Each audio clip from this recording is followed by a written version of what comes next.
What you're about to see is how two companies quietly took control of most of the power tool brands you recognize, and why what looks like competition on the shelf isn't actually competition at all. When you walk into a hardware store, you see a lineup that feels competitive. Milwaukee sits next to Ryobi. DeWalt sits next to Craftsman. Different colors, different prices, but once you trace who actually owns those brands, that picture changes completely. Many of them feed back into the same two parent companies that have spent decades buying up competitors. In the next few minutes, we're breaking down how two companies came to control most of what you're looking at, how that system keeps you locked in, and what it really means every time you pick a tool off the shelf, starting with what you're actually seeing when you stand in front of that wall of logos. The shelf illusion. What you're seeing on the shelf today can be traced back to a very specific move in 1992. At the time, one company had tools that could compete on performance, but professionals refused to use them, not because they were weak, but because of the name attached to them. That name was associated with household products, and on a job site, that perception mattered more than the tool itself. So instead of rebuilding the tools, they did something else. They took those same tools, gave them a new name, a new identity, and put them back into the market as a completely separate brand. The tools didn't fundamentally change. What changed was how they were presented and who they were positioned for. And within a few years, that new brand went from being ignored to dominating job sites. That moment proved something that reshaped the industry. You didn't need entirely different tools to target different buyers. You could take similar products, separate them into different brands, and position each one to capture a specific part of the market. From there, the strategy expanded. Companies began building and acquiring multiple brands, not to compete with each other,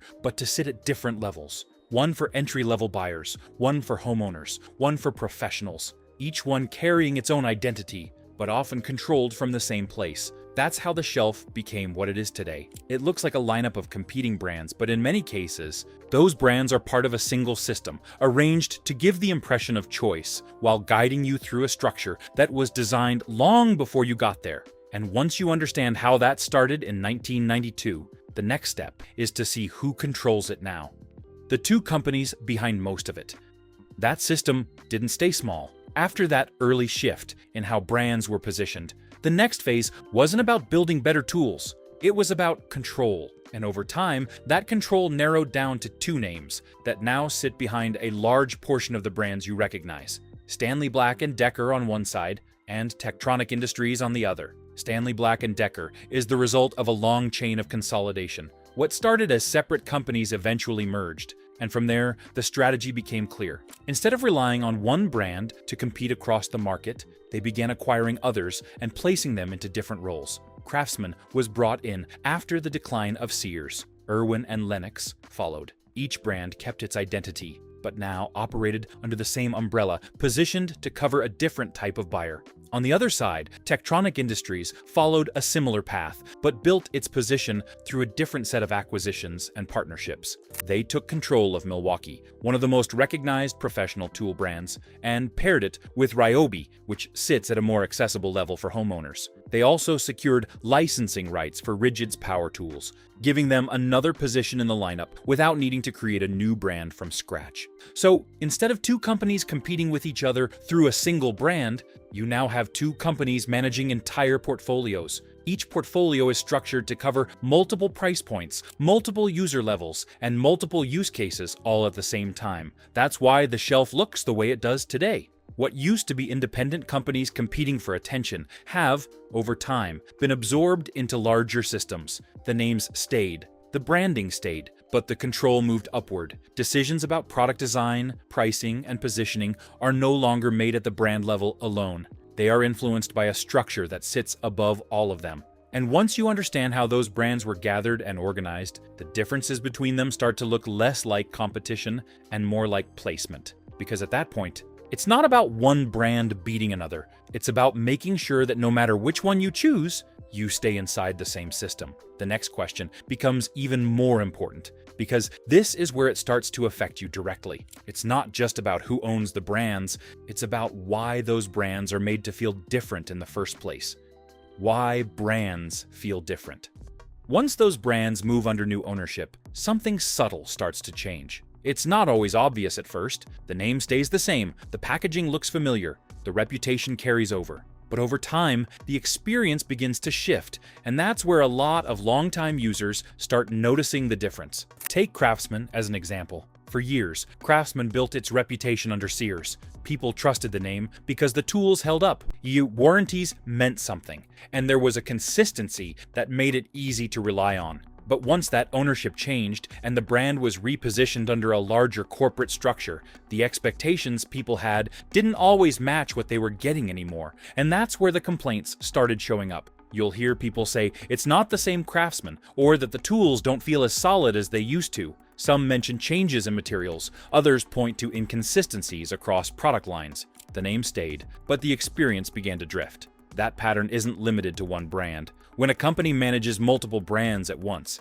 each one gets adjusted to fit a role. Some are pushed to be more affordable, others are positioned to look like an upgrade.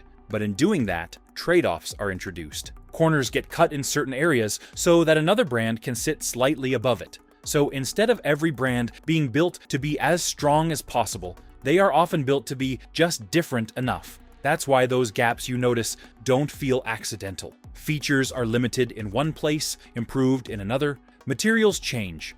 Build quality varies depending on where that brand is supposed to sit. And over time, the original identity that people trusted starts to blur because it's no longer being driven by the same priorities. What used to be a brand focused on long-term reputation becomes part of a system focused on positioning. And that's where the frustration comes from. Because people aren't just comparing tools, they're comparing what the brand used to represent versus what it feels like now. And when those two don't match, it stands out immediately. So when you switch brands thinking you're escaping that drop in quality, you may just be moving to another version of the same strategy. Different name, different placement, but often built under the same kind of control. And once that happens, the system doesn't just shape what you buy, it starts making sure you stay within it. The battery system that locks you in. Once the brands are structured and positioned, the next layer is what keeps you from leaving. Because selling you one tool is not the goal. Keeping you tied to that system over time is. And that's where the battery comes in. Every major tool brand runs on its own battery platform. The shape is different, the connection points are different, and in many cases, even the internal communication between the battery and the tool is designed to work only within that specific system. A battery from one brand won't fit another, even if the voltage looks similar. The complaints people keep reporting. Long before anyone starts looking into ownership or brand structure, they notice something else first. The tools don't feel the same way they used to. You'll hear it in how people talk about it. They mention batteries that don't last as long after a few months of use. Tools that lose power faster than expected. Products that work fine at first, but start showing issues earlier than they should. Not completely broken, but not as reliable as they expected either. And the key thing is, these complaints don't stay within one brand. They show up across different names. Someone switches brands thinking it will solve the problem, only to run into something similar. Maybe not the exact same issue, but close enough that it raises a question. Why does this keep happening?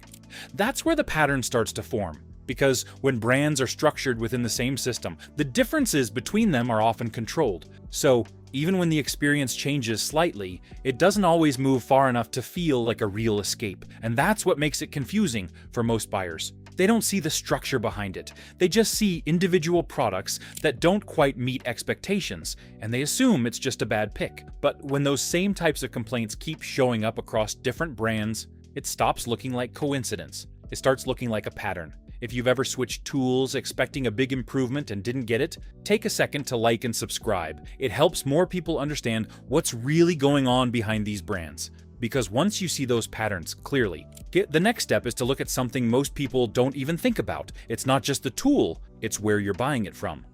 The store you shop at is part of the system. The store you walk into is not just a place where tools are sold, it is part of how the entire system is controlled. These companies don't just compete through products, they also compete through where those products are placed. Over time, certain brands became closely tied to specific retailers, not by accident, but through long-term distribution, relationships, and sales strategies. You'll consistently see one group of brands dominate one store, while another group dominates somewhere else. That structure makes it look like each store simply carries different options, but in reality, those options are aligned with the same two corporate systems controlling the market. This is where it starts connecting directly to you. Once you buy into a battery platform, your future purchases begin to follow a path. That platform is easier to find, easier to expand, and more consistently stocked in certain stores. So when you need another tool, another battery, or a replacement, you naturally return to the same place. Over time, that becomes a habit. You don't actively decide to stay with that store. You return because everything you already own points you back there. The compatibility of your tools and batteries makes that decision for you. This is exactly how the system reinforces itself. Battery lock-in keeps you tied to the brand. Store placement keeps you tied to the retailer. And when both of those are working together, your options begin to narrow without you realizing it. This is why the reference point matters. One major retailer alone has been responsible for a significant portion of sales for one of these companies, showing how deeply connected brand and store relationships have become. It's not just about selling tools. It's about controlling where those tools are bought and how often you return. So what feels like convenience is actually structure. You go back to the same aisle, the same shelf, the same group of brands, and each purchase fits into what you already have. The system continues without interruption. And once that connection between brand and store is in place, stepping outside of it becomes harder than it should be. Because now, you're not just choosing a different tool, and you're trying to break away from a pattern that was designed to keep you right where you are. The only way to buy without getting trapped.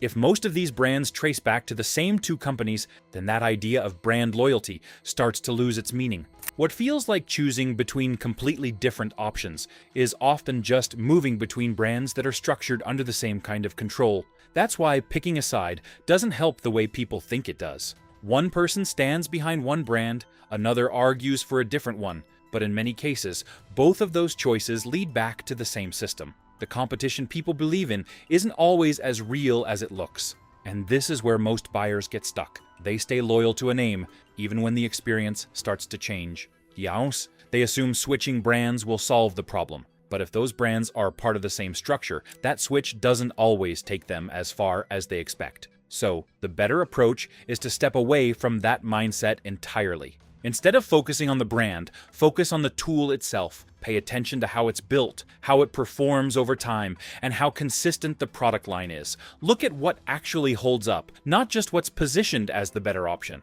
Because once you remove that loyalty, your decisions become clearer. You're no longer tied to one brand just because you started there. You're not moving up a ladder that was designed for you to follow. You're evaluating each purchase on its own and choosing based on what works, not what the label suggests. That shift changes everything. You stop treating brands like teams you have to stick with, especially when many of them lead back to the same place. You stop chasing upgrades that are built around positioning instead of real improvement. And once you start thinking that way, you're no longer being guided by the system. You're making decisions outside of it. At this point, the system is clear. The brands on the shelf are not as independent as they look. The competition is often structured. The battery keeps you locked in, the store keeps you coming back, and the choices you think you're making are, in many cases, being guided long before you make them. So the question isn't which brand wins. It's whether you're still letting the system decide for you. Because once you understand how all of this connects, the only thing that really matters is how you approach your next purchase. You don't walk in looking for a name anymore. You walk in asking what actually holds up, what performs consistently, what justifies the money you're about to spend, without relying on reputation alone. You stop assuming that higher tiers always mean better tools. You stop chasing upgrades that are built around positioning instead of real improvement, and you stop treating brand identity like it guarantees quality. Instead, you start seeing each tool for what it is. Some will still be worth it. Some will still perform well. But now, you're the one making that decision based on what you can actually observe, not what the system is designed to suggest. And that's the shift that changes everything, because the system only works when you follow it without questioning it. The moment you start looking past the names, the placement, and the structure behind it, you take that control back. And from that point on, you're not just buying tools, you're choosing how you want to buy them.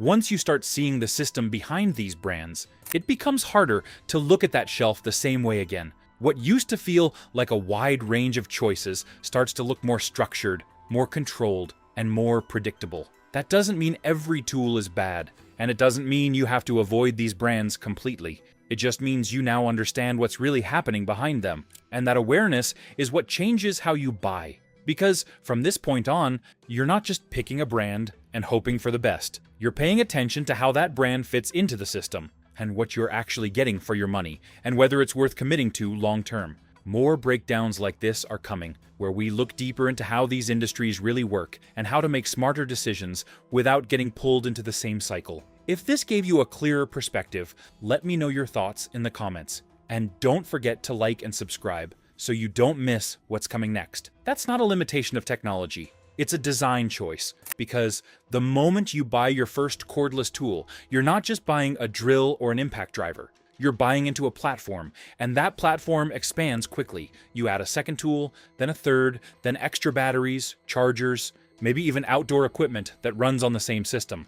Before long, you've built a setup that's expensive to replace. So when something starts to feel off, whether it's performance, durability, or battery life, switching isn't as simple as picking a different brand. It means replacing everything that depends on that battery system. The tools, the batteries, the chargers, all of it. And that's where the lock-in becomes real. Because now, your decision isn't just about what works better. It's about what you can afford to replace. And for most people, that keeps them right where they are. This is where the system shifts from influence to control. The brands pull you in through positioning. The battery keeps you there through compatibility. And over time, that creates a cycle where each new purchase reinforces the last one, even if the experience isn't improving the way you expected. So, what looks like a simple buying decision at the start turns into a long-term commitment that's harder to break than most people realize. And once that lock-in is in place, the next question becomes unavoidable. If customers are staying regardless, what happens to quality over time?